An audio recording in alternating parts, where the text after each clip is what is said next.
Hello students, welcome to our channel. Myself Krishnamurthy. So last class we were discussing about the chapter solutions. Okay, so we shall continue with the question number 45. Okay, here the questions are. The question number 45. Henry's law constant of oxygen is 1.4 into 10 to the power minus 3 mole per liter per atmosphere at 298 Kelvin. How much of oxygen is dissolved in 100 ml at 298 Kelvin when the partial pressure of the oxygen is 0.5 atmosphere? Okay, ಹಾಗಾದ್ರೆ ಇವ್ರು ಕೇಳ್ತಾ ಇರೋದೇನು, ಎಷ್ಟು oxygen 100 ml ಅಲ್ಲಿ dissolve ಆಗಿರುತ್ತೆ ಯಾವಾಗ oxygen atmosphere pressure is 0.5. Okay, ನೋಡೋಣ ಈಗ. Shall we solve the question? Yeah, right. ಹಾಗಿದ್ರೆ ನೋಡ್ತಾ ಬನ್ನಿ. ಅಕಾರ್ಡಿಂಗ್ ಟು ಹೆನ್ರಿಸ್ ಲಾ ನಮಗೆ ಗೊತ್ತಿದೆ ಒಂದು formula. According to Henry's law ಏನಂತೆ, M is equal to K into P. ಹೌದಾ? ರೈಟ್. ಹಾಗಿದ್ರೆ ಅವರೇ ಕೊಟ್ಟಿದಾರಂತೆ Henry's constant K H is equal to 1.4 into 10 to the power minus 3. Correct. Pressure of oxygen they have given 0.5 atmosphere. ಅಥವಾ ನಾವು ಹೀಗೂ ಬರ್ಕೋಬಹುದು, pressure of O2 is equal to KH into mole fraction of O2. ಬರೀಬಹುದಾ ಹೀಗೆ? Right. ಹಾಗಿದ್ರೆ ನೋಡಿ, ಇಲ್ಲಿ mole fraction of O2 is equal to ಎಷ್ಟು ಬರುತ್ತಂತೆ, pressure of O2 divided by K into H. So ಎಷ್ಟು ಬರುತ್ತೆ ಅಂತ ಒಂದ್ಸಲ ಕ್ಯಾಲ್ಕುಲೇಷನ್ ಮಾಡೋಣ. Right, that is equal to pressure ಎಷ್ಟು ಕೊಟ್ಟಿದಾರಪ್ಪ, 0.5 divided by 1.4 into 10 to the power of minus 3. So the answer will be okay. ಈಗ ನಮಗೆ ಮೋಲ್ ಫ್ರಾಕ್ಷನ್ ಬೇಕು, ಅದನ್ನ ಹಾಗೆ ಇಟ್ಕೊಂಡಿರೋಣಂತೆ. So let us number of moles calculate ಮಾಡೋದಾದ್ರೆ ಅದು ಹಾಗೆ ಇರಲಿ. ಓಕೆ, ಮೋಲ್ ಫ್ರಾಕ್ಷನ್ ಇಲ್ಲಿದೆ. Okay, number of moles that is N is equal to mass by molar mass. ಹೌದಾ? That is equal to mass ನಮಗೆ ಗೊತ್ತಿಲ್ಲ, ಹೌದ್ ತಾನೆ? ಆಕ್ಸಿಜನ್ದು ಮಾಸ್ ಈಗ ನಾವು ಇದನ್ನೇ ಸಿಂಪ್ಲಿಫೈ ಮಾಡೋಣ ಅಲ್ಲ.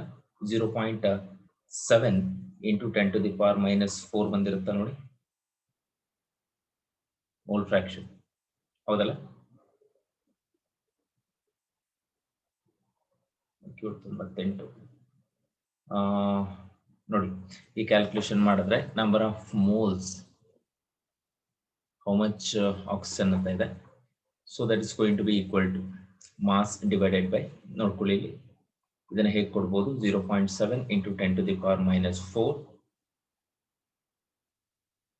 That is equal to W by 32. ಹಾಗಾದ್ರೆ W ಎಷ್ಟು ಬರುತ್ತೆ ಅಂತ ಹೇಳ್ತೀರಾ? W is equal to 22.4 into 10 to the power minus 4 gram, ಅಥವಾ ಮಿಲಿಗ್ರಾಮ್ಸ್ ಅಲ್ಲಿ ಹೇಳೋದಾದ್ರೆ 2.24 milligrams. So option D will be the answer. ನೋಡ್ಕೊಂತ ಬನ್ನಿ, ಗೊತ್ತಾಗ್ತಿದ್ಯಾ? Option D, right. So 2.24 milligrams. Next question. At equilibrium, the rate of dissolution of a solid solute in a volatile liquid solvent is at equilibrium ಅಂತ ಹೇಳಿದ್ದಾರೆ. ಕರೆಕ್ಟಾ? So ಏನಾಗಿರುತ್ತಂತೆ, equilibrium ಅಂದ್ರೆ ಏನಪ್ಪಾ ನಮ್ಮ ಪ್ರಕಾರ, the rate of dissolution is equal to rate of crystallization. ಅವರೇ ಕೊಟ್ಟಿರೋ ಹಾಗೆ ಇಲ್ಲಿ ದ ರೇಟ್ ಆಫ್ ಕ್ರಿಸ್ಟಲೈಸೇಷನ್ಗೆ ಈಕ್ವಲ್ ಆಗಿರುತ್ತಂತೆ. ಅವರೇ ಕೊಟ್ಟಿರೋ ಹಾಗೆ ಈಕ್ವಿಲಿಬ್ರಿಯಂ ಅಂತ ಕೊಟ್ಟಿದ್ದಾರೆ. Rate of dissolution of solid is equal to the rate of crystallization. Okay, right. The next question. A beaker contains a solution of a substance A. Precipitation of a substance A takes place when small amount of A is added to the solution. ಹಾಗಾದ್ರೆ the solution is ಏನಂತ ಕರೀತಾ ಇದೀವಿ ಅಲ್ವಾ? ಒಂದೇ ಸ್ವಲ್ಪ ಹಾಕಿದ್ರೆ ಸಾಕು precipitation ಆಗ್ತಾ ಇದೆಯಂತ, right? Saturated, unsaturated, super saturated, concentrated. ಹಾಗಾದ್ರೆ ಆ ತರ ಸೊಲ್ಯೂಷನ್ ಅನ್ನ ನಾನು ಸೂಪರ್ ಸ್ಯಾಚುರೇಟೆಡ್ ಸೊಲ್ಯೂಷನ್ ಅಂತ ಕರಿತಾ ಇದ್ದೀನಿ. ಸೂಪರ್ ಸ್ಯಾಚುರೇಟೆಡ್ ಸೊಲ್ಯೂಷನ್, ಬರೀ ಸ್ಯಾಚುರೇಟೆಡ್ ಅಲ್ಲ, super saturated. Next, the maximum amount of a solid solute that can be dissolved in a specified amount of a given liquid solvent does not depend on ಯಾವ್ದ್ರ ಮೇಲೆ depend ಆಗಿರೋದಿಲ್ಲ ಹೇಳ್ಬೋದಾ, right? ಹಾಗಾದ್ರೆ temperature ಅವ್ರು ಕೊಟ್ಟಿರೋದು ಯಾವ್ದಂತೆ ಒಂದ್ಸಲ ನೋಡೋಣಂತೆ. Solid solute ಆದ್ರೆ ಹಾಗಾದ್ರೆ solubility of solid in liquid depends on ಅಂದ್ರೆ ಯಾವ್ಯಾವ್ದು ಹೇಳ್ತೀವಿ? ಟೆಂಪರೇಚರ್ ಹೇಳ್ತೀವಿ, ನೇಚರ್ ಆಫ್ ಸಾಲ್ಯೂಟ್, ಸಾಲ್ವೆಂಟ್ ಹೇಳ್ತೀವಿ, ಪ್ರೆಷರ್ ಬಗ್ಗೆ ಏನು ಹೇಳಲ್ಲ because pressure is independent. Okay, the solubility of solid in liquid is independent on the pressure. ನೀವೆಷ್ಟೇ ಪ್ರೆಷರ್ ಅನ್ನ ಅಪ್ಲೈ ಮಾಡಿದ್ರು ಕೂಡ ಯಾವುದೇ ಯೂಸ್ ಇಲ್ಲ. ಓಕೆನಾ, ರೈಟ್? ಹಾಗಿದ್ರೆ ಆಪ್ಷನ್ ಸಿ ಆಗುತ್ತೆ ನೋಡಿ, pressure. Next, low concentration of oxygen in the blood and tissues of people living at high altitude is due to ಯಾಕಂತೆ ಹೈ ಆಲ್ಟಿಟ್ಯೂಡ್ ಅಲ್ಲಿ ಇರುವಂತ ಪೀಪಲ್, ಓಕೆ, ಅವರಲ್ಲಿ oxygen dissolved in blood is going to be lesser. ಯಾಕಿರಬಹುದು ಅಂತ ಹೇಳಕ್ಕಾಗತ್ತಾ? That is going to be, ನಮಗೆ ಗೊತ್ತಿದೆ atmospheric pressure plays a very important role. when we are just moving to the upper parts, ಅಂದ್ರೆ ಯಾವ್ದಾದ್ರು hill station ಆ ಕಡೆ ಎಲ್ಲ ಮೂವ್ ಆಗ್ತಾ ಇದ್ರೆ atmospheric pressure is going to be decreases. So the thing is very simple. ಅಲ್ಲಿ ವಾಸಿಸುವಂತ ಅಥವಾ ಅಲ್ಲಿ ಲೀವ್ ಮಾಡಿರುವಂತ ಅಥವಾ ಬದುಕಿರುವಂತ ಜನಗಳಲ್ಲಿ ಯೂಶುವಲ್ ಆಗಿ ಒಂದು ಕಂಡೀಷನ್ ಕಾಡ್ತಾನೆ ಇರುತ್ತೆ, ದಟ್ ಇಸ್ ಕಾಲ್ಡ್ ಅನಾಕ್ಸಿಯಾ. ಅನಾಕ್ಸಿಯಾ ಅನ್ನೋ ಕಂಡೀಷನ್ ಯಾಕಪ್ಪ ಕಾಡುತ್ತೆ ಅಂದ್ರೆ because of the less solubility of oxygen in the blood. ಇದು ಇಲ್ಲದೆ ಹೋದ್ರೆ ಏನಾಗುತ್ತೆ, ಆಕ್ಸಿಜನ್ ಇಲ್ಲದೆ ಹೋದ್ರೆ ನಮ್ಗೆ ಕ್ಲಿಯರ್ ಥಿಂಕಿಂಗ್ ಮತ್ತೆ ಕ್ಲಿಯರ್ ಡಿಸಿಷನ್ ಮೇಕಿಂಗ್ ಅನ್ನೋ ಎರಡು ಪ್ರೋಸೆಸ್ ಅಂದ್ರೆ ಎರಡು ಕೂಡ ಏನಾಗುತ್ತೆ ಅಂದ್ರೆ ಲಾಸ್ ಆಗ್ತಾ ಇದೆ. That's why low atmospheric pressure ಇರೋ ಕಾರಣದಿಂದ ಅಲ್ಲಿ ಏನಾಗ್ತಾ ಇದೆಯಂತೆ, it is going to be that lack of oxygen ಕಡಿಮೆ ಆಗಿರುತ್ತೆ ಅಂತ, right? Next, question number 50. Okay, right. Question number 50. Value of Henry's constant KH ಯಾವ್ದ್ರ ಮೇಲೆ ಡಿಪೆಂಡ್ ಆಗಿರುತ್ತೆ? Increases with increase in temperature, decreases with increase in temperature, remains constant, first increases then decreases. Remember, value of Henry's constant KH is directly proportional to temperature. ಹಾಗಿದ್ರೆ which increases with increase in temperature. ನೆನಪಿಟ್ಕೊಂಡಿರ್ತೀರಾ? Okay, ಒಂದೊಂದು temperature ಅಲ್ಲಿ ಒಂದು ಅಂದ್ರೆ KH value will be different. NCERT text book ಅಲ್ಲಿ mention ಮಾಡಿದರೆ ಒಂದ್ಸಲ refer ಮಾಡಿ. Okay, right. Next question.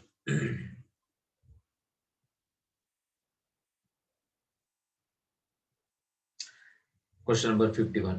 The value of Henry's constant KH is greater for gases with a higher solubility, greater for gases with lower solubility, constant for all the gases, not related to the solubility of the gases. Then fit KH value is inversely proportional to the solubility. Solubility ಕಡಿಮೆ ಇದೆ ಅಂದ್ರೆ KH value ಜಾಸ್ತಿ ಇರುತ್ತೆ, solubility ಜಾಸ್ತಿ ಇದೆ ಅಂದ್ರೆ KH value ಕಡಿಮೆ ಇರುತ್ತಂತೆ. So this is the relation what we are having. ಹಾಗಿದ್ರೆ ಯಾವ ಗ್ಯಾಸಸ್ಗೆ KH ವ್ಯಾಲ್ಯೂ ತುಂಬಾ ಕಡಿಮೆ ಇದೆಯೋ ಅದು ಕಡಿಮೆ ಸಾಲ್ಯುಬಲ್ ಆಗಿದೆ ಅಂತ. ಹಾಗಿದ್ರೆ ಆಪ್ಷನ್ ಬಿ ಆಗುತ್ತೆ ನೋಡಿ, greater for the gases with lower solubility. Okay, right. So the next one, which of the following factor affect the solubility of gaseous solute in the fixed volume of a liquid solvent ಅಂತ ಕೊಟ್ಟಿದ್ದಾರೆ, ಹೇಳೋದಕ್ಕಾಗತ್ತಾ? Right, yeah. ಈಗ ನೋಡೋಣಂತೆ. Nature of solute and temperature, pressure, ಮೂರು factors ಗಳನ್ನ ಕೊಟ್ಟಿದ್ದಾರೆ.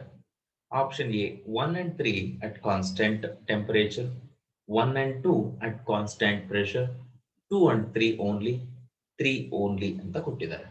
Usually the solubility of the gas in a liquid is directly proportional to nature of the solute and pressure at constant temperature. Okay, ಇದನ್ನು already synopsis ಅಲ್ಲಿ discuss ಮಾಡಿದ್ದೇವೆ. Okay, ಹಾಗಿದ್ರೆ constant temperature ಅಲ್ಲಿ solubility ಅನ್ನೋದು nature of the salute ಅಂದ್ರೆ ಪೋಲಾರ, ನಾನ್ ಪೋಲಾರ, ಆ ರೀತಿ molecular mass ಜಾಸ್ತಿ ಇದೆಯಾ ಕಡಿಮೆ ಇದೆಯಾ ಅದೆಲ್ಲ. ಓಕೆ, ಹಾಗಿದ್ರೆ ಆಪ್ಷನ್ ಎ ಆಗುತ್ತೆ ನೋಡಿ, correct. Next, Which of the following graph is a correct representation of Henry's law? Mole fraction of the solute in gas versus partial pressure of the gas. Partial pressure of the gas versus mole fraction of the gas in solution. Mole fraction of the gas in solution and partial pressure of the gas. Mole fraction of gas allu solpa okay question solpa hinde munde agide solpa nodkonta hogoಣಂತೆ. Okay, ಹಾಗಿದ್ರೆ ಯಾವ್ದ್ರ ಮೇಲೆ depend ಆಗಿರುತ್ತೆ ನಾವು ನೋಡ್ಬೇಕಿಲ್ಲಿ. So ನೋಡ್ಕೊಳ್ಳಿ, ಇಲ್ಲಿ that depends on mole fraction of the gas. ಇಲ್ಲಿ gas ಬರಬೇಕು, ಈ ಗ್ಯಾಸ್. ಓಕೆ, ಇಲ್ಲೂ ಕೂಡ ಅಷ್ಟೇ mole fraction of the gas in solution versus partial pressure of the gas. ಯಾಕಂತೆ ನೋಡ್ಕೊಂತ ಬನ್ನಿ. P is equal to KH into X by the definition only. ಅಲ್ವಾ? ಹಾಗಾದ್ರೆ partial pressure is directly proportional to mole fraction. ನೋಡ್ಕೊಳ್ಳಿ, mole fraction of the solute ಅಥವಾ gas in solution and partial pressure of the gas. Obviously ಎರಡು ಕೂಡ correct relate ಆಗಿದೆ.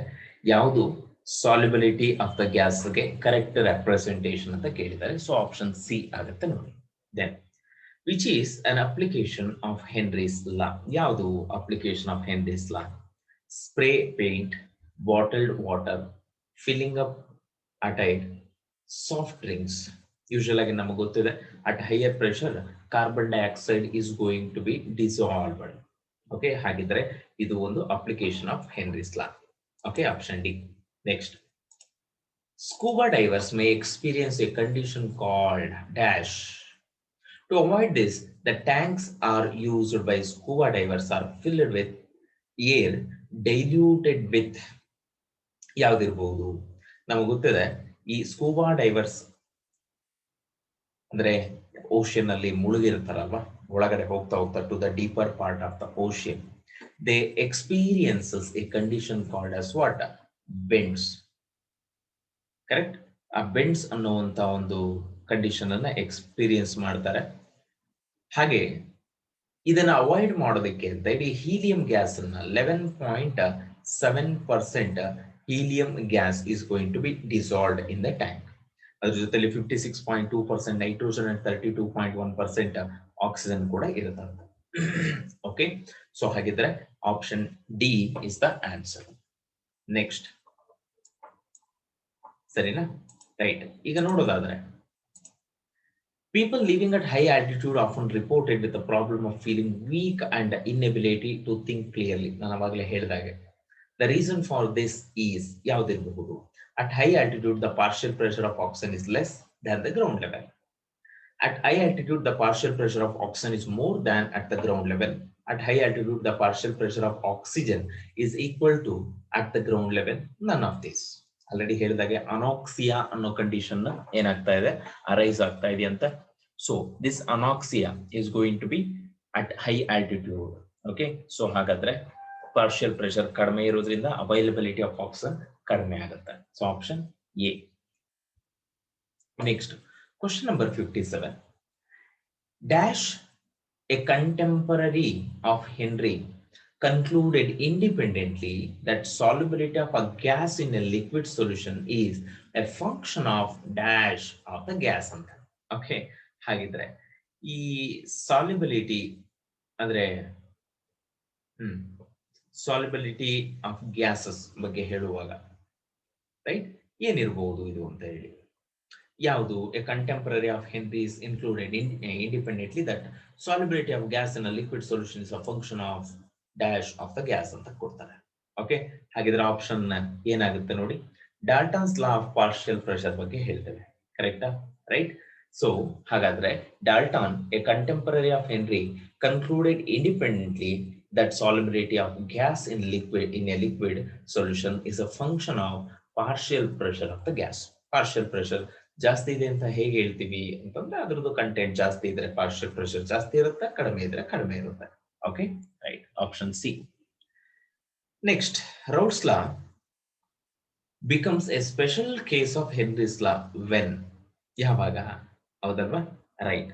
ಯಾವಾಗ ಅಂತಂದ್ರೆ Raoult's law becomes a special case of Henry's law when KH is equal to okay P01 ಅಂತ ಅಂದ್ರೆ partial pressure of the solvent. Very simple. Okay, ಹಾಗಾದ್ರೆ KH ಅನ್ನೋದು partial pressure of the solvent ಆದಾಗ ಇದೇನಾಗ್ತಾ ಇದೆ ಅಂತ Raoult's law becomes special case of Henry's ಲಾ. ಎರಡು ಕೂಡ ಒಂದೇ ಆಗಿರುತ್ತೆ ಅಂತ. Next 59. Iodine and sulphur dissolve in ಯಾವ್ದ್ರಲ್ಲಿ ಡಿಸಾಲ್ವ್ ಆಗುತ್ತೆ? ಅಯೋಡಿನ್ ಅನ್ನೋದು a non polar solute. Obviously ಕರೆಕ್ಟಾ? ಎಸ್. ಹಾಗಿದ್ರೆ ಎರಡೂ ಕೂಡ ಯಾವ್ದ್ರಲ್ಲಿ ಡಿಸಾಲ್ವ್ ಆಗುತ್ತೆ ಅಂತ ಕೇಳೋದಾದ್ರೆ they dissolve in carbon disulphide CS2 ಅಂತ ಕರಿತಾ ಇದೀವಿ. CS2 ಇದರಲ್ಲಿ ಎರಡೂ ಕೂಡ ಡಿಸಾಲ್ವ್ ಆಗುತ್ತಂತೆ. Okay, right. Next one, question number 60. The liquids at a given temperature vaporize and under equilibrium conditions, the pressure exerted by the vapors of liquid over the liquid phase is called as. The liquid at a given temperature vaporizes and under equilibrium conditions, the pressure exerted by the vapors of the liquid over the liquid phase is called as. Think. Yes, this is called as what? Vapor pressure. Equilibrium vapor pressure ಅಂತನೂ ಕರೀತಾ ಇದ್ದಾರೆ. Okay, then 61. The vapor pressure of the solution at a given temperature is found to be dash than the vapor pressure of the pure solvent at the same temperature. Vapor pressure of the solution is always lesser when compared to the solvent. ಹಾಗಿದ್ರೆ option ಯಾವ್ದು ಬರುತ್ತೆ ಹೇಳಿ? Option B. ಯಾಕೆ?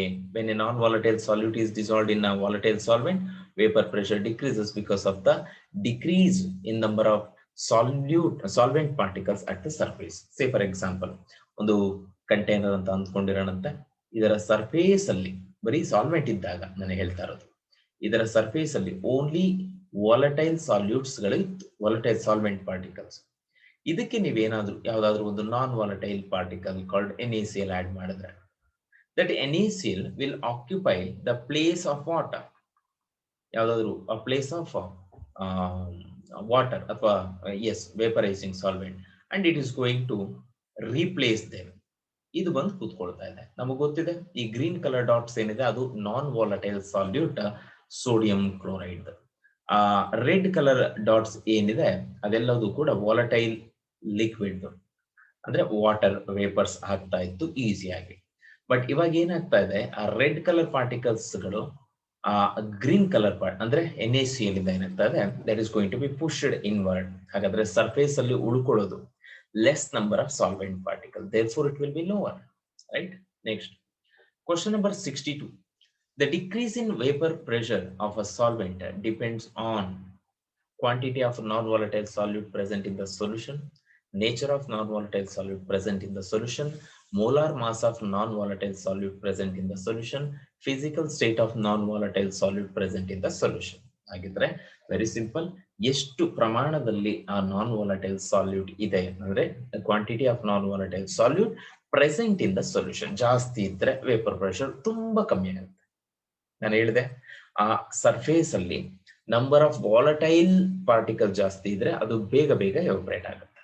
ಅದೇ ಏನಾದ್ರೂ number of volatile particle ತುಂಬಾ ಕಡಿಮೆ ಇದೆ, ಯಾಕೆ ಕಡಿಮೆ ಆಗುತ್ತೆ ಅಂತಂದ್ರೆ, ಯಾಕೆ ಕಡಿಮೆ ಆಗ್ಬೋದು ಹೇಳಿ ನೋಡೋಣ.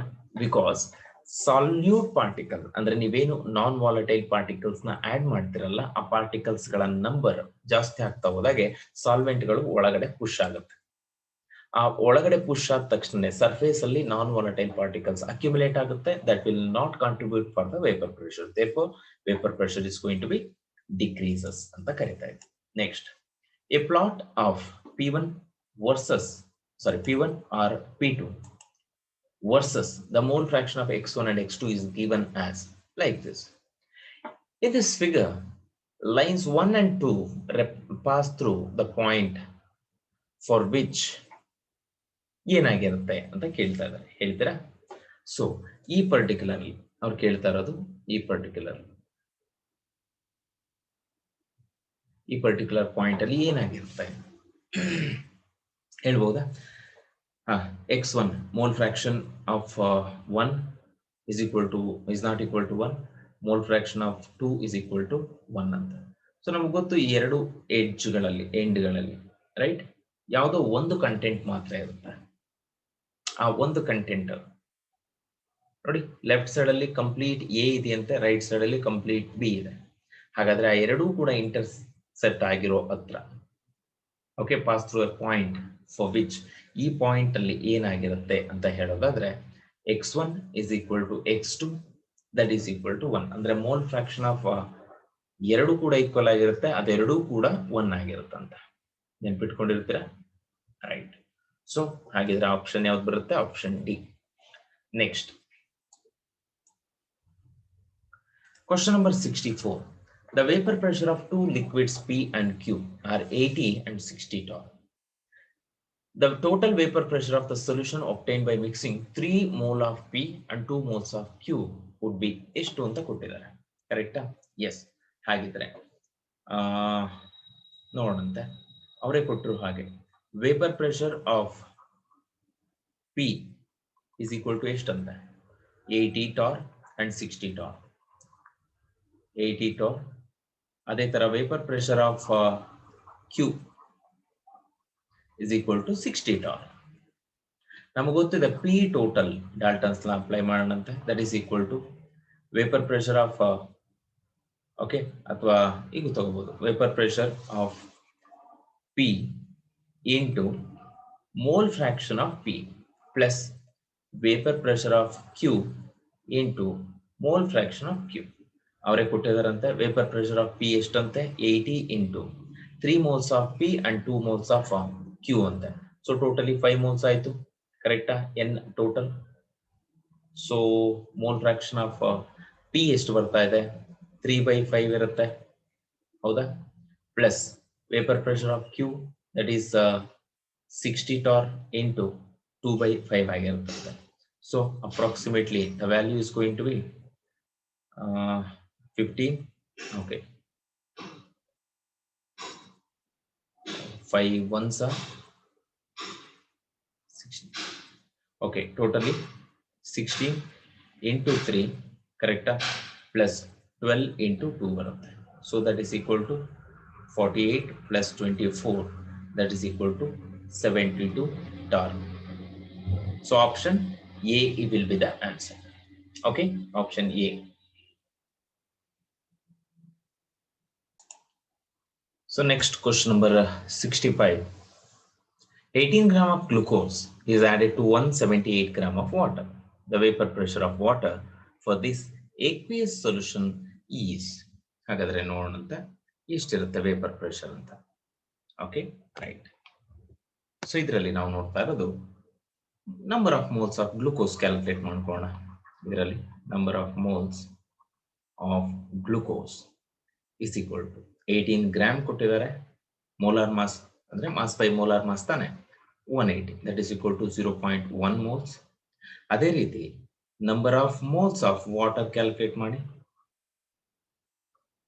Water is equal to 1 mass by molar mass ಅಲ್ವಾ, 178.2 ಡಿವೈಡೆಡ್ ಬೈ 18, ಅಪ್ರಾಕ್ಸಿಮೇಟ್ಲಿ 18 ಟೆನ್ಸ್ ಆಗಿರುತ್ತಲ್ವಾ, 9.9 ಬರ್ಬೋದು. ಈಗ ಟೋಟಲ್ ಮೋಲ್ಸ್ ಕ್ಯಾಲ್ಕುಲೇಟ್ ಮಾಡ್ಕೋಣ. Total moles is equal to, correct, 0.1 plus 9.9 is equal to 10 moles. ಅವ್ರು ಕೇಳ್ತಾ ಇರೋದೇನು, ವೇಪರ್ ಪ್ರೆಷರ್ ಆಫ್ ವಾಟರ್ ಎಷ್ಟು ಅಂತ. Partial pressure of water is equal to mole fraction of water into total pressure, P total ಅಂತ ಹಾಕೊಳ್ಳ ನಾನು. That is ಏನ್ ಬರುತ್ತೆ ನೋಡಿ, 9.9 divided by 10 into 760 torr. Okay, ಗೊತ್ತಿರಬೇಕಿದು 760 mm of Hg ಅಂತ ಬರುತ್ತಲ್ಲ, torr. ಓಕೆ, ಅದನ್ನೇ ಹಾಕೊಂಡಿದ್ದು. That is equal to approximately 752.4 torr ಬಂದಿರುತ್ತೆ. ಓಕೆ ಮಕ್ಕಳ, ರೈಟ್. ಸೊ ಆಪ್ಷನ್ ಯಾವ್ದು ಬರುತ್ತೆ ನೋಡಿ, ಆಪ್ಷನ್ ಬಿ ಬರ್ತಾ ಇದೆಯಾ? Right, option B. Next question number 66. PA and PB are the vapor pressure of pure liquid components A and B. okay, respectively for of an ideal binary solution. If XA represents the mole fraction of component A, the total pressure of the solution will be ನಮಗೆ ಗೊತ್ತಿದೆ P is equal to PA into XA ಅಂದ್ರೆ P total ಅಂತ ಇದು plus PB into XB. So in this case ನಾವೇನಂತ ತಗೋಬಹುದು XB is equal to 1 minus XA ಅಂತ ತಗೋಬಹುದು, ಏನು ತೊಂದರೆ ಇಲ್ಲ. ಯಾಕೆ? Because XA plus XB is equal to 1. ಹೌದಲ್ವಾ? Therefore it is equal to PA into XA plus PB into 1 minus XA. ಹಾಗಿದ್ರೆ PB plus XA into PA minus PB. ಹೌದಾ? ಹಾಗಿದ್ರೆ P total is equal to this much. So ಯಾವ್ದು ಬರ್ತಾ ಇದೆ? PA minus PB ಹೇಳ್ತೀರಾ? So option D ಬರ್ತಾ ಇದೆ ನೋಡಿ, option D, right? Yes. So ಹಾಗಾದ್ರೆ next question number 67. A mixture of ethyl alcohol and propyl alcohol has a pressure of 290 mm of Hg at 300 Kelvin. The vapor pressure of propyl alcohol is 200 mm Hg. If mole fraction of ethyl alcohol is 0.6, its vapor pressure in mm of Hg at the same temperature will be. ನೋಡ್ತಾ ಬನ್ನಿ, they are asking you what is that P naught A, ಕರೆಕ್ಟಾ? ಯಾವ್ದಾದ್ರು ಒಂದು ethyl alcohol and propyl alcohol ಎರಡೂ ಇದ್ದಾಗ ಅದ್ರದ್ದು vapour pressure 290 ಇದೆಯಂತೆ. ಬರೀ ಪ್ರೊಪೈಲ್ ಆಲ್ಕೋಹಾಲ್ ಅಷ್ಟೇ ಇದ್ದಾಗ 200 mm Hg, ಅದರಲ್ಲಿ ಈಥೈಲ್ ಆಲ್ಕೋಹಾಲ್ದು ಮೋಲ್ ಫ್ರಾಕ್ಷನ್ 0.6 ಇದೆ. ಅವಾಗ vapour pressure of ethyl alcohol is, ಅರ್ಥ ಆಗ್ತಿದ್ಯಾ? ಈಥೈಲ್ ಆಲ್ಕೋಹಾಲ್ ಎಷ್ಟು ಅಂತ ಹೇಳಿ. ಹಾಗಾದ್ರೆ ಪಿ ನಾಟ್ ಬಿ ಕೊಟ್ಟಿದ್ದಾರೆ, ಪಿ ನಾಟ್ ಎ ಗೊತ್ತಿಲ್ಲ, ಪಿ ನಾಟ್ ಬಿ ಕೊಟ್ಟಿದ್ದಾರೆ 200 ಅಂತ, ಕರೆಕ್ಟ್? ಮೋಲ್ ಫ್ರಾಕ್ಷನ್ ಕೂಡ ಕೊಟ್ಟಿದ್ದಾರೆ, X A is equal to 0.6. ಹಾಗಾದ್ರೆ ನಮಗೆ ಗೊತ್ತು X P is equal to 1 minus 0.6 that is equal to 0.4. ಅರ್ಥ ಆಗ್ತಿದ್ಯಾ?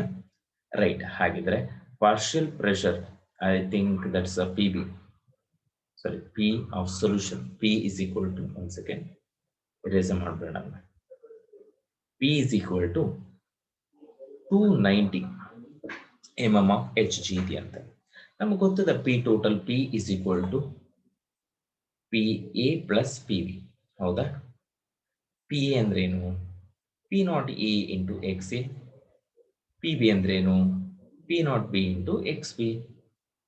So 290 is equal to P naught A into 0.6 plus 200 into 0.4. Therefore P naught A ಎಷ್ಟು ಬರುತ್ತೆ calculation ಮಾಡಿದ್ರೆ ಅಂದ್ರೆ 350 mm of Hg ಬರುತ್ತೆ. ಓಕೆನಾ? P naught A is 350 mm of Hg. Okay, right. So option B is the answer. Next, question number 68. Two liquids X and Y form an ideal solution. At 300 Kelvin, vapor pressure of the solution containing 1 mole of X and 3 moles of Y is 500 mm of Hg. ನೆನ್ಪಿಟ್ಕೊಳ್ಳಿ, ಇದು ಎರಡು condition ಇದೆ. Okay, at the same temperature, if 1 mole of Y is further added to this solution, vapor pressure of the solution is increases by 10 mm of Hg. ಹಾಗಾದ್ರೆ vapor pressure of X and Y in their pure state will be, ಅಂದ್ರೆ ಏನ್ ಕೊಟ್ಟಿದಾರಂತೆ, P naught X and P naught Y ಕೇಳಿದ್ದಾರೆ. Calculate ಮಾಡೋಣಂತೆ. ಗೊತ್ತಿದೆ ನಮಗೆ, P total is equal to P naught A into XA plus P naught B into XB.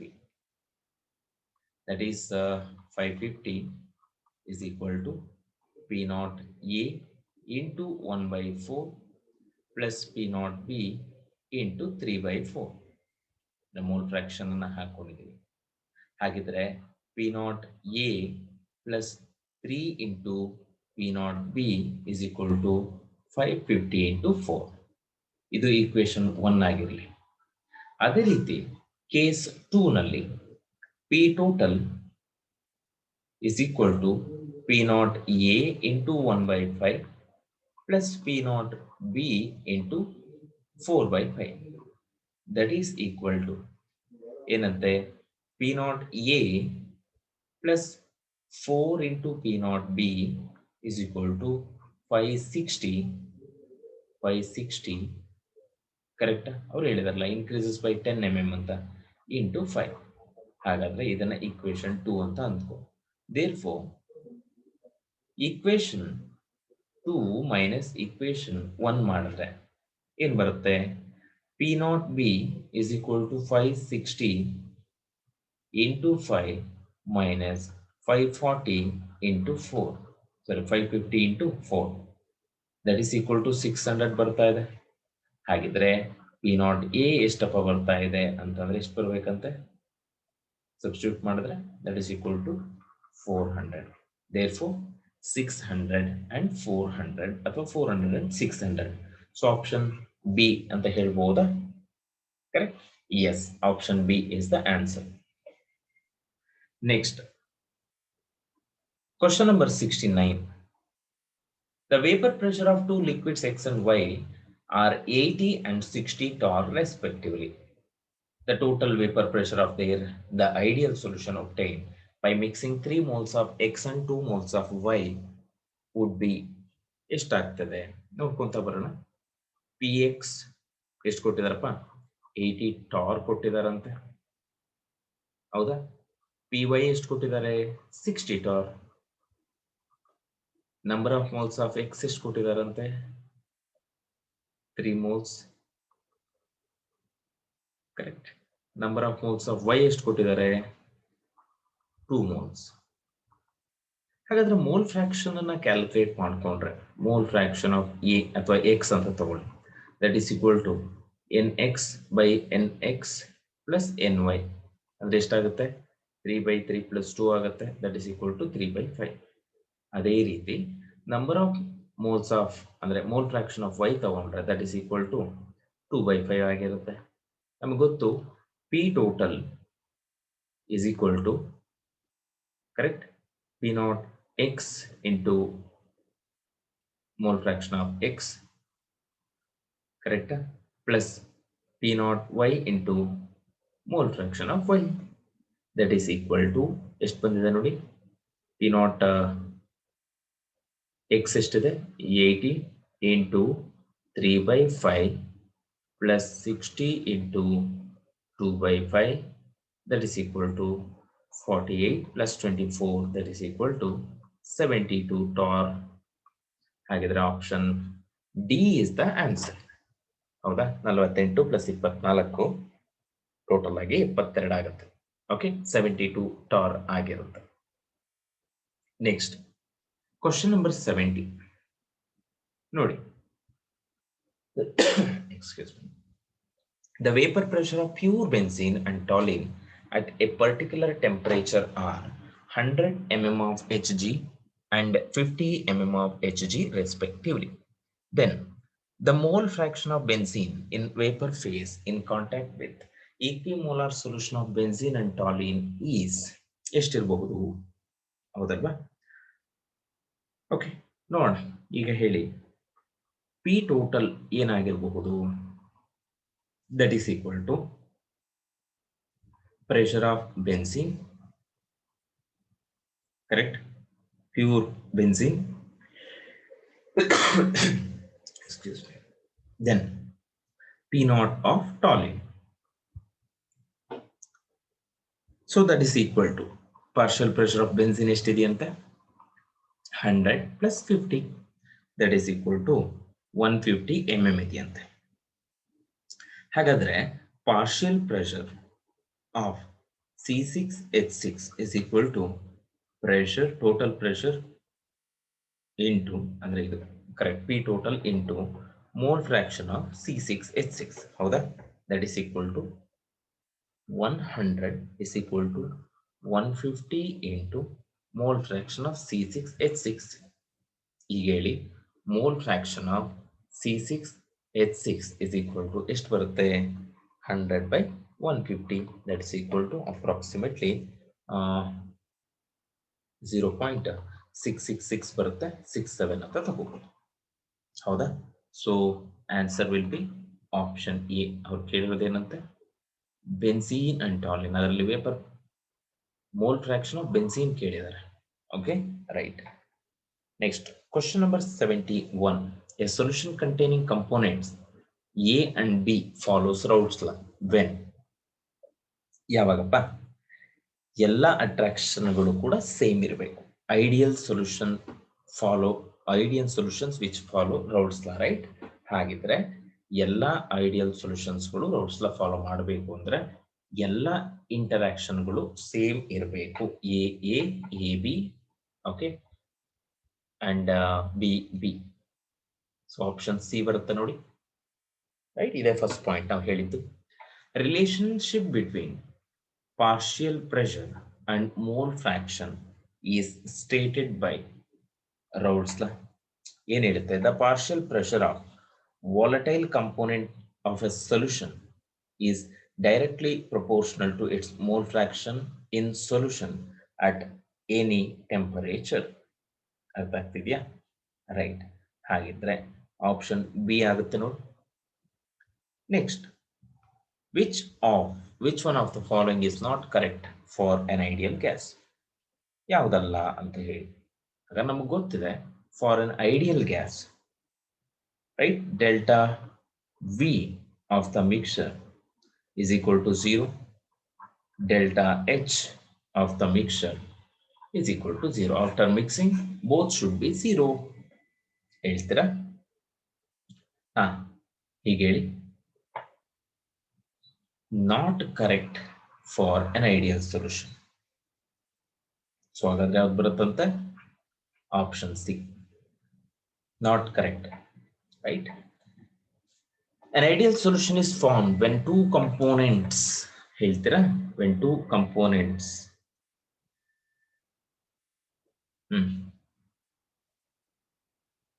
ನೋಡಿ, have no volume change, have no enthalpy change. Both option A and B are correct. Therefore, option C is the right one.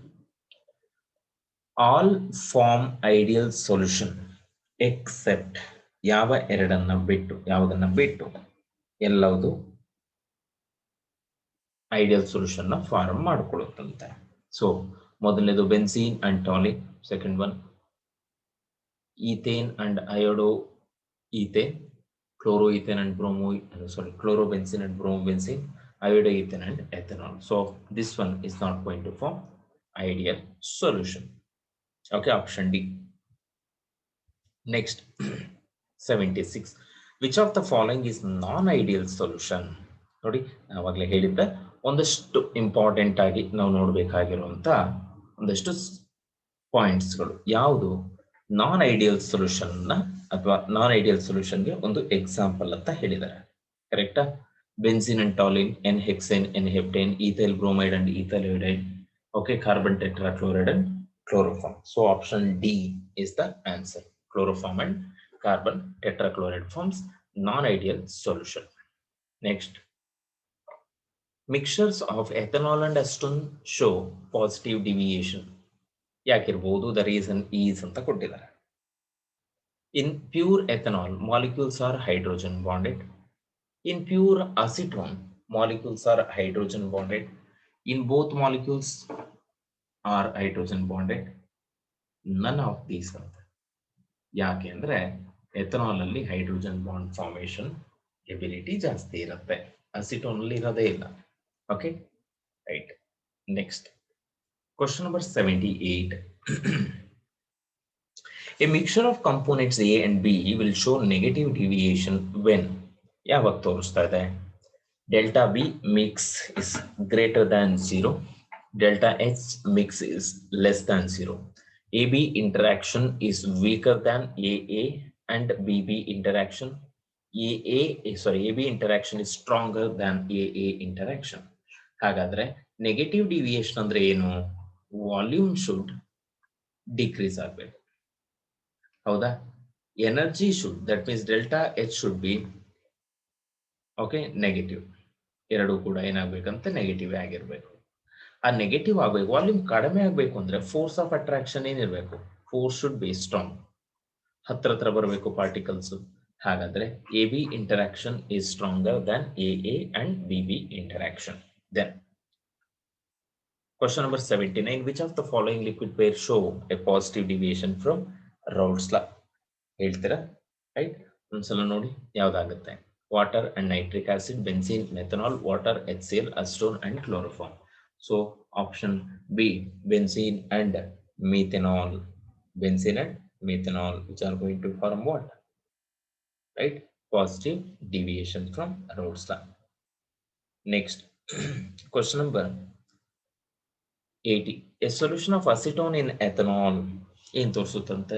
Acetone in ethanol positive deviation, ಯಾಕೆ volume ಜಾಸ್ತಿ ಆಗುತ್ತಂತೆ.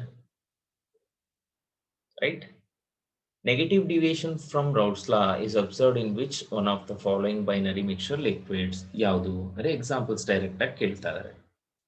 ಹೇಳೋದಾದ್ರೆ ethanol and acetone ಇಷ್ಟೊತ್ತು ಹೇಳ್ತಾ ಬಂದಿದ್ದೇವೆ. ಬೆನ್ಸೀನ್, okay,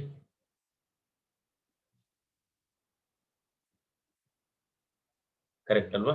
one second 81. Observed in which of the following binary mixture? Acetone and chloroform.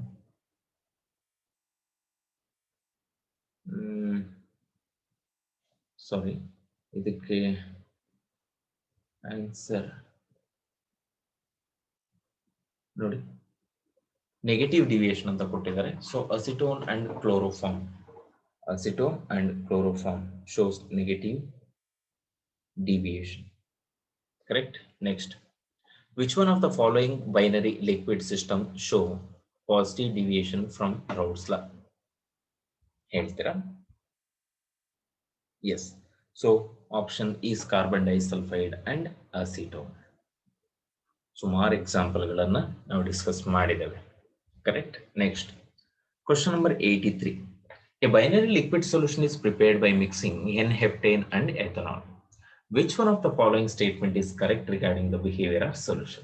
ಯಾವುದು correct ಆಗುತ್ತೆ ನೋಡ್ತಾ ಹೋಗ್ಬೋದಾ?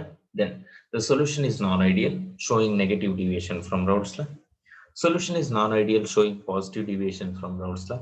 N-heptane shows positive deviation while ethanol shows negative deviation from Raoult's law. The solution formed is an ideal solution. ಹಾಗಾದ್ರೆ N-heptane and ethanol ಎರಡನ್ನೂ ಕೂಡ ಏನ್ ಮಾಡ್ತಾ ಇದ್ದಾರೆ? They are mixing N-heptane and ethanol. They are going to be forming non-ideal solution. Non-ideal solutions form ಆಗಿರುತ್ತೆ, but they show positive deviation. Okay, then which one is not equal to 0 for an ideal solution? Okay, ideal solution ನಲ್ಲಿ ಯಾವುದು equal ಆಗಿರೋದಿಲ್ಲ ಅಂತ ಕೇಳ್ತಾ ಇದ್ದಾರೆ.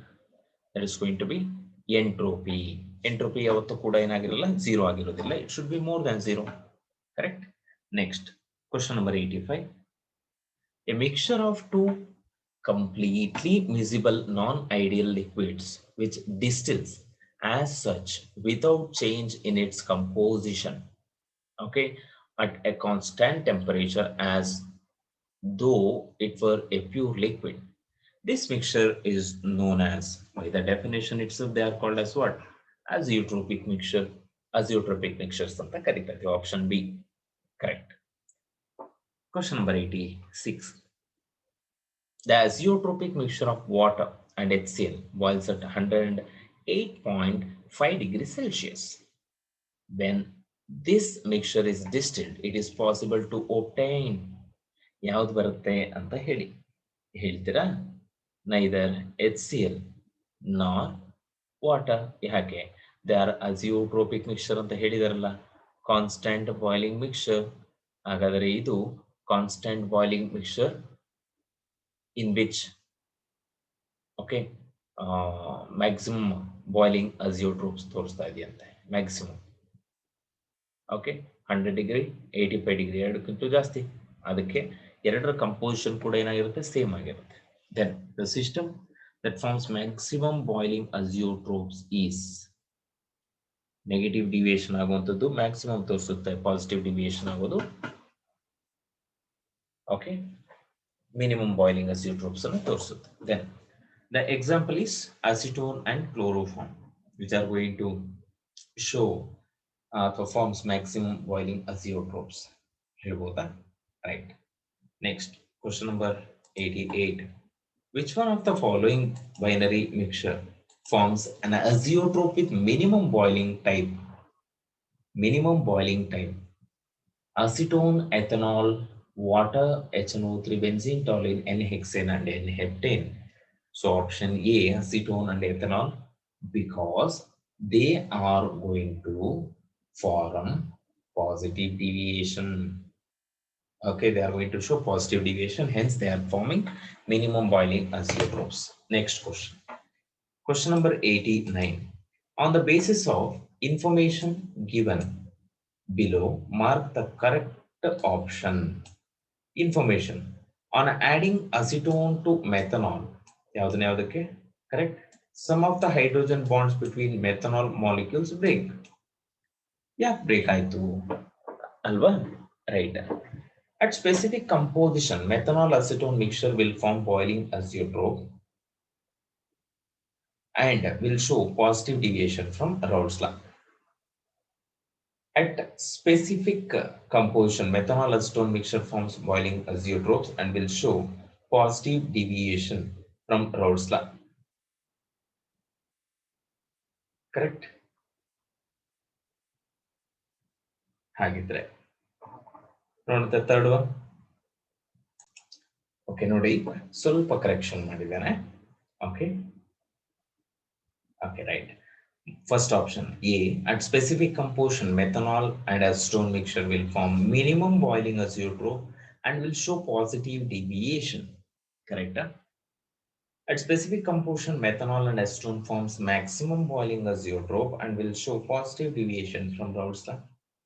At specific composition, methanol acetone mixture will form minimum boiling azeotrope and will show negative deviation from Raoult's law. I think acetone and methanol will show positive deviation only. Correct? Right. Positive deviation ತೋರಿಸುವಂತದ್ದು. They should form minimum boiling azeotropes. Correct? Sorry. Maximum.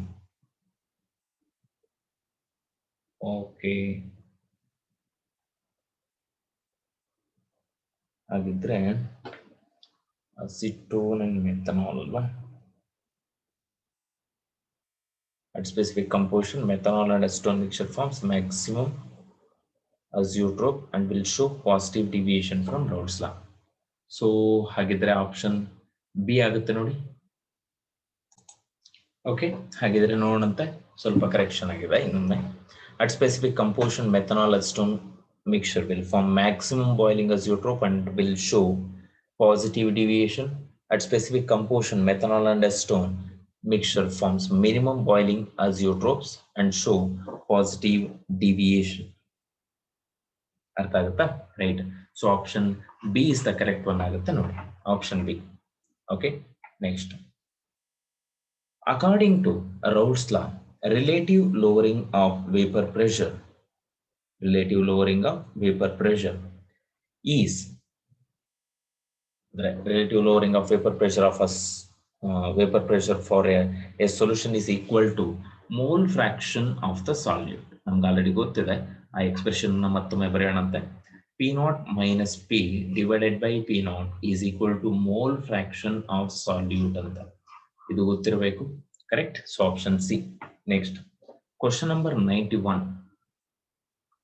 The relative lowering of vapor pressure is equal to the ratio between the number of solute molecules to the total molecules of the solution. ಅದನ್ನೇ ನಾವು ಏನಂತ ಕರಿತಾ ಇದೀವಿ? Mole fraction ಅಂತ ಕರೆಯೋದು. Correct? Next question number 92. Vapor pressure of benzene at 30 degrees Celsius is 121.8 mmHg. When 15 gram of non-volatile solute is added in 250 gram of benzene, its vapor pressure decreases to 120.2 mmHg. The molecular weight of solute is, ನಮಗೆ ಗೊತ್ತಿದೆ, this is based on ನೋಡಿ relative lowering of vapor pressure. ಹೌದಲ್ವಾ? So that is equal to P naught minus P divided by P naught is equal to mole fraction of the solute. If you give that one, W2, correct, divided by M2 into M1 divided by W1. ಏನೇನು ಕೊಟ್ಟಿದ್ದಾರೆ ನೋಡೋಣಂತೆ. Vapour pressure of benzene ಅಂದ್ರೆ pure benzene ಎಷ್ಟಾಗುತ್ತಲ್ಲಿ. So they are asking you to calculate molecular weight of the solid ಅಂದ್ರೆ M2 ಬೇಕು ನಿಮಗೆ. M2 is equal to W2 divided by W1 into M1 into P0 divided by P0 minus P. So substitute ಮಾಡಿದ್ರೆ M2 is equal to W2 ಎಷ್ಟು ಕೊಟ್ಟಿದಾರಪ್ಪ 15 gram, correct, divided by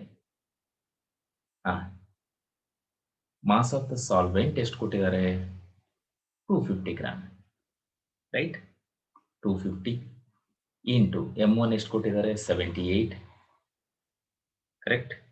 This is going to be equal to 121.8 divided by 121.8 minus 120.2. So ಇದನ್ನ solve ಮಾಡಿದ್ರೆ you will get 356.2 gram per mole. Okay, right. So gram per mole ಅಲ್ವಾ, gram per mole ಎಷ್ಟು ಬಂದಿರುತ್ತೆ. So answer will be option A. ಸರಿನಾ? Right. So next, question number 93. The vapor pressure of pure benzene is 640 mmHg. P0 ಕೊಟ್ಟಿದ್ದಾರೆ 640. The vapor pressure of solution containing 2.5 gram of substance in 39 gram benzene is 600 mmHg. The molecular weight of X is. ಇವ್ರು ಕೇಳ್ತಾ ಇರೋದು same formula, same molecular formula ಕೇಳ್ತಾ ಇದ್ದಾರೆ. M2 is equal to W2 by W1 into M1 into P0 divided by P0 minus P. So mass of the solute ಕೊಟ್ಟಿದ್ದಾರೆ 2.5 gram divided by 39 into molecular mass of benzene ಎಷ್ಟು ಬರುತ್ತೆ 78 into 640 divided by 640 minus 600. So ನೋಡಿ 2.5 divided by 39 into 78 into 640 divided by 40. ಕರೆಕ್ಟಾ?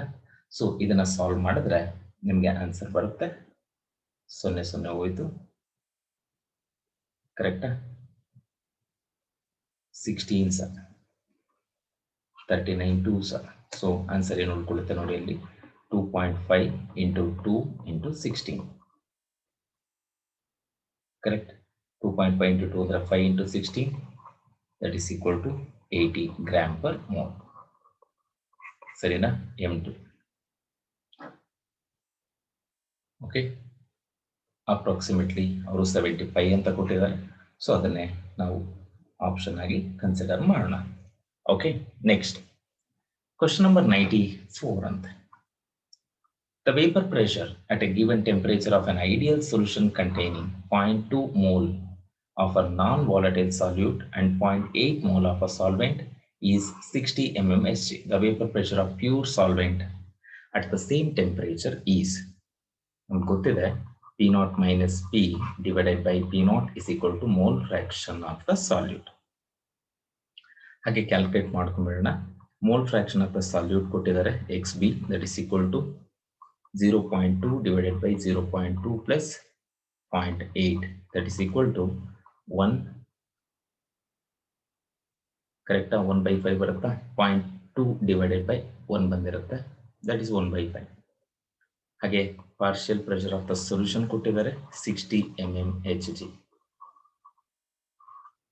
ಇದೊಂದು ಕಡೆಗಿರ್ಲಿ. ಈಗ ನಾವು ಅದನ್ನೇ calculate ಮಾಡ್ಕೊಳ್ಳೋಣ. P0 minus P divided by P0 is equal to 1/5. ಅಥವಾ ನಮಗೆ ಇನ್ನೂ ಒಂದು ಫಾರ್ಮುಲಾ ಗೊತ್ತಿದೆ, 4 into P not is equal to P into 5. ಹೌದಾ? ಇಲ್ಲ ಹೇಗೆ ಬೇಕಾದರೂ ಮಾಡ್ಬೋದು ನೀವು. P not is equal to 60 into 5 divided by 4. Correct? ಅಂದ್ರೆ 4 ಪಾರ್ಟ್ಸ್ ಅಷ್ಟೇನಿದೆಯಂತೆ, ಸಾಲ್ವೆಂಟೇ ಇದೆಯಂತೆ. ಕರೆಕ್ಟಾ? ಅದಕ್ಕೋಸ್ಕರ ಅಷ್ಟೇ. ದಟ್ ಈಸ್ ಈಕ್ವಲ್ ಟು ಎಷ್ಟು ಬರುತ್ತಪ್ಪ?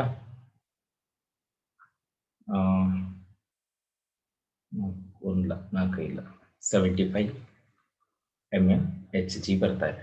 ಕರೆಕ್ಟ್ ಅಲ್ವಾ? ಸೊ ನೋಡಿ, ಆಪ್ಷನ್ ಸಿ ಬಂದೋಯ್ತು. ಈ ಫಾರ್ಮುಲಾ ನಾವು ಆಲ್ರೆಡಿ ಮಾಡಿದ್ದೀವಿ, P total is equal to ಅಂತ ಹೇಳಿ. ರೈಟ್. ನೆಕ್ಸ್ಟ್ ಇದನ್ನ ನೀವು ಸಿಂಪ್ಲಿಫೈ ಮಾಡಬೇಕು ಅಂದ್ರೆ P not is equal to P into X ಅಂತ ಬರೆದಿರ್ತೀವ. P not A is equal to ಅದೇ ಫಾರ್ಮುಲಾ ಬೇಸಿಸ್ ತಗೊಂಡಿರೋದು. X A is equal to ಎಷ್ಟು ಬಂದಿರುತ್ತೆ? 1/4 ಬಂದಿರುತ್ತೆ. ಸರಿನಾ? ರೈಟ್. ಕನ್ಫ್ಯೂಸ್ ಆಗೋದು ಬೇಡ. Question number 95. 12 gram of non-volatile solute dissolved in 108 gram of water produces the relative lowering of vapor pressure of 0.1. The molecular mass of the solute is.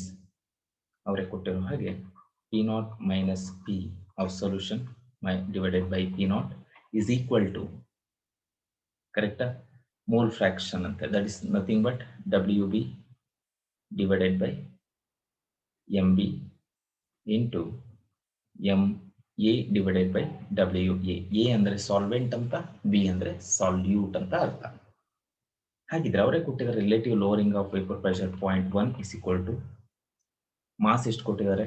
12 gram divided by molecular mass of the solute ಎಷ್ಟು ಕೊಟ್ಟಿದ್ದಾರೆ ನೋಡಿ, ಅದನ್ನೇ calculate ಮಾಡ್ಕೋಬೇಕಾಗಿರೋದು. Into dissolved in water ಅಲ್ವಾ? Right. Molecular mass ಬಂದು 18, mass ಬಂದ್ಬಿಟ್ಟು 108. therefore ಕ್ಷಮಿಸಿ, MB is equal to ಎಷ್ಟು ಬರುತ್ತೆ? 12 into 18 divided by 10.8 ಬಂದಿರುತ್ತೆ. that is equal to approximately 20. ಕರೆಕ್ಟಾ? So molecular mass of the solute ಎಷ್ಟು ಬಂತು? 20 ಗ್ರಾಮ್ ಪರ್ ಮೋಲ್ ಬಂತು. Next question number 96. The amount of solute that must be added to 180 gram of water so that vapor pressure of the water is lowered by 10% is. Correct? So P naught minus P ನಮಗೆ ಗೊತ್ತಿದೆ, divided by P naught. Correct? Percentage ಕೊಟ್ಟಿರೋದ್ರಿಂದ into 100 is equal to W2 by M2 into M1 by W1 into 100. That should be is equal to 10.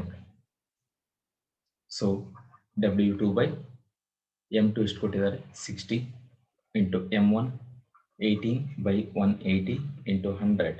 That must be is equal to 10. Therefore W2 is equal to ಎಷ್ಟು ಬರುತ್ತೆ? 60 gram ಬರುತ್ತೆ. ಹಾಗಾದ್ರೆ 60 grams of salute ನ ತಗೊಂಡು 180 gram of water ಅಲ್ಲಿ dissolve ಮಾಡಿದರೆ lowering of vapour pressure 10% ಬಂದಿರುತ್ತಂತೆ. ಸರಿನಾ? Yes. Next question number 97. The vapor pressure of water at 20 degrees Celsius is 17.5 mmHg. If 18 gram of glucose is added to 178.2 gram of water at 20 degrees Celsius, the vapor pressure of the resulting solution will be. ಎಷ್ಟು ಬರುತ್ತೆ ನೋಡುವ. Right. So glucose add ಮಾಡ್ತಾ ಇದಾರಂತೆ 18 grams ನೋಡುವ. ಹಾಗಾದ್ರೆ P naught minus P divided by P naught is equal to mole fraction, ಅದನ್ನೇ ತಗೊಳ್ತಾ ಇದ್ದೀನಿ, WB by MB into MA divided by WA. ಕರೆಕ್ಟಾ? ಎಸ್. ಹಾಗಿದ್ರೆ 17.5 minus P divided by 17.5 is equal to 18 divided by 180. Correct? Into 178.2 divided by 18. ಹಾಗಿದ್ರೆ calculation ಮಾಡಿದ್ರೆ P ಎಷ್ಟು ಬರುತ್ತೆ ಅಂತ ಅಂದ್ರೆ that is going to be 17.325 mmHg. ಕರೆಕ್ಟಾ? 17.325 ಬರುತ್ತೆ. Option A will be the answer. ಸರಿನಾ? Right. Which of the following is a colligative properties ಅಂತ ಕೊಟ್ಟಿದ್ದಾರೆ. ಹೇಳ್ಬೋದಲ್ವಾ? Boiling point, osmotic pressure, vapour pressure, freezing point ಅಂತ. ಸೊ ಇಲ್ಲಿ lowering of vapour pressure, elevation of boiling point, depression, freezing point ಅವು colligative properties ಆಗುತ್ತೆ. But ಇಲ್ಲಿ ಕೊಟ್ಟಿರೋದ್ರಲ್ಲಿ osmotic pressure is the colligative properties. Right. Next one. Question number 99. Which of the following aqueous solution will exhibit highest boiling point ಅಂತ. ಹಾಗಾದ್ರೆ ನಮಗೊಂದು formula ಗೊತ್ತಿದೆ. Delta T B is equal to K B into M. ಕರೆಕ್ಟಾ? ಹಾಗಾದ್ರೆ elevation in boiling point is a colligative property. ಒಪ್ಕೊಂತಿರಲ್ವಾ? Right. ಹಾಗಾದ್ರೆ which depends upon the number of particles ಅಂತ. Okay. So ಈಗ ನೋಡೋದಾದ್ರೆ ಯಾವ ಪರ್ಟಿಕ್ಯುಲರ್ ಕಾಂಪೌಂಡ್ ಅಲ್ಲಿ ನಂಬರ್ ಆಫ್ ಅಯಾನ್ಸ್ ಜಾಸ್ತಿ ಬರುತ್ತೆ ನೋಡಿ. ಇದರಲ್ಲಿ ಅಯನೈಸೇಷನ್ ಆಗಲ್ಲ, ಇದರಲ್ಲೂ ಅಯನೈಸೇಷನ್ ಆಗಲ್ಲ. ಇಲ್ಲಿ just K plus and NO3 minus ಬರುತ್ತೆ. ಸೊ ಇಲ್ಲಿ ವ್ಯಾಂಟಾ ಫ್ಯಾಕ್ಟರ್ ಐ ಬರುತ್ತಲ್ಲ, ದಟ್ ಈಸ್ ಈಕ್ವಲ್ ಟು 2. ಇಲ್ಲಿ ವ್ಯಾಂಟಾ ಫ್ಯಾಕ್ಟರ್ 2Na ಪ್ಲಸ್ ಬರುತ್ತೆ ಅಂಡ್ SO4 ಮೈನಸ್ 2 ಬಂದಿರುತ್ತೆ. So I is equal to 3 ಬಂದಿರುತ್ತೆ. So obviously this will be the answer. Option C. ಸರಿನಾ ಮಕ್ಕಳ? Right. Next question number 100. So the rise in the boiling point of solution containing 1.8 gram of glucose in 100 gram of solvent is 0.1 degree Celsius. The molar elevation constant of the liquid is, ನಮಗೆ formula ಗೊತ್ತಿದೆ. elevation in boiling point delta TB is equal to KB into M. ಅದೇ ರೀತಿ freezing point ಗೂ ಹೀಗೆ ಹೇಳ್ಬಿಟ್ಟಿರ್ತೀನಿ, delta TF is equal to KF into M. ಹಾಗಾದ್ರೆ ಎರಡಕ್ಕೂ formula same ಬರುತ್ತೆ. Molecular mass calculate ಮಾಡಬೇಕು ಅಂದ್ರೆ molecular mass MB is equal to KB divided by delta TB into WB by WA into 1000. ನೋಡಿ ಮಕ್ಕಳ, ಎರಡಕ್ಕೂ ಫಾರ್ಮುಲಾ ಸೇಮ್ ಇರುತ್ತೆ. ಆದ್ರೆ KB ಜಾಗದಲ್ಲಿ ಏನ್ ಹಾಕೊಳ್ತಾ ಇದ್ದೀರಾ? KF. ಡೆಲ್ಟಾ TB ಜಾಗದಲ್ಲಿ delta TF into same thing WA into 1000. ಇಲ್ಲಿ ಡೆಲ್ಟಾ ಟಿ ಬಿ ಕ್ಯಾಲ್ಕುಲೇಟ್ ಮಾಡೋದಕ್ಕೆ ನಮಗೆ ಫಾರ್ಮುಲಾ ಇದೆ TB ಮೈನಸ್ T0B ಅಂತ. TB ಅಂದ್ರೆ boiling point of solution, T0B ಅಂದ್ರೆ ಬಾಯ್ಲಿಂಗ್ ಪಾಯಿಂಟ್ ಆಫ್ ಸಾಲ್ವೆಂಟ್. ಇಲ್ಲಿ ಡೆಲ್ಟಾ TF ಕ್ಯಾಲ್ಕುಲೇಟ್ ಮಾಡೋದಕ್ಕೆ T0F ಮೈನಸ್ TF. T0F ಅಂದ್ರೆ freezing point of pure solvent ಅಂತ, TF ಅಂತ ಅಂದ್ರೆ ಫ್ರೀಸಿಂಗ್ ಪಾಯಿಂಟ್ ಆಫ್ ಸೊಲ್ಯೂಷನ್ ಅಂತ. ಹಾಗಿದ್ರೆ ಇಲ್ಲಿ ಕ್ಯಾಲ್ಕುಲೇಟ್ ಮಾಡ್ಬೋದಲ್ವಾ? ಅವ್ರು ಕೇಳಿರೋದೇನು? KB ಕೇಳಿದ್ದಾರೆ. So KB is equal to right W. Okay, ಒಂದೊಂದೇ ನೋಡ್ತಾ ಹೋಗೋಣಂತೆ. KB is equal to delta TB value substitute ಮಾಡ್ಬಿಡೋಣ. 0.1 ಇಂಟು ಕ್ರಾಸ್ ಮಲ್ಟಿಪ್ಲೈ ಆಗಿರುತ್ತೆ. ಒಂದು ಸ್ಟೆಪ್ ಅನ್ನು ಸ್ಕಿಪ್ ಮಾಡ್ತಾ ಇದೆ. 0.1 into 180 into 100 divided by 1.8 into 1000. That is equal to 1 kelvin per molal, ಅಥವಾ ಇಷ್ಟೇ ಬರೀಬಹುದು 1 ಕೆಲ್ವಿನ್ ಪರ್ ಮೋಲಾಲ್ ಅಂತ, ಅಥವಾ ನೀವು ಈಗೂ ಬರೆದ್ರೆ 1 ಕೆಲ್ವಿನ್ kg ಪರ್ ಮೋಲ್ ಅಂತ ಬರೀಬಹುದು. ಸರಿನಾ? This will be the answer. Option ಎಷ್ಟು ಬರುತ್ತಪ್ಪ? ಆಪ್ಷನ್ ಸಿ ನ ರೈಟ್. ಸೊ ಇದೊಂದು ಸ್ವಲ್ಪ ಗೊತ್ತಿರಲಿ. ಇದಕ್ಕೆ ಇನ್ನೂ ಒಂದು ಫಾರ್ಮುಲಾನು ಇರುತ್ತೆ. Delta TB is equal to KB into I into M ಅಂತ ಹೇಳಿ. I ಅಂದ್ರೆ ವ್ಯಾಂಟಾ ಫ್ಯಾಕ್ಟರ್ ಅಂತ ಹೇಳಿ. ಸೊ ನೋಡೋಣಂತೆ ನೆಕ್ಸ್ಟ್ ಕ್ವಶನ್. ನೋಡಿ ಮಕ್ಕಳ, ಈ ಫಾರ್ಮುಲಾನ ಯೂಸ್ ಮಾಡಿಕೊಂಡು ನೀವು ಉಳಿದ ಎಲ್ಲ ಕ್ವಶನ್ಗಳನ್ನ ಸಾಲ್ವ್ ಮಾಡಬಹುದು. Okay, right. ಸೊ ನೋಡೋಣಂತೆ ಈಗ. Are you ready? Yes. So ಇದಾಗಿತ್ತು ಈ ಚಾಪ್ಟರ್ನ ಪರ್ಟಿಕ್ಯುಲರ್ MCQs. ಮುಂದಿನ ಚಾಪ್ಟರ್ ಜೊತೆಲಿ ಮತ್ತೆ ಭೇಟಿ ಆಗೋಣಂತೆ. ಅಲ್ಲಿವರೆಗೂ take care. Bye. Thank you.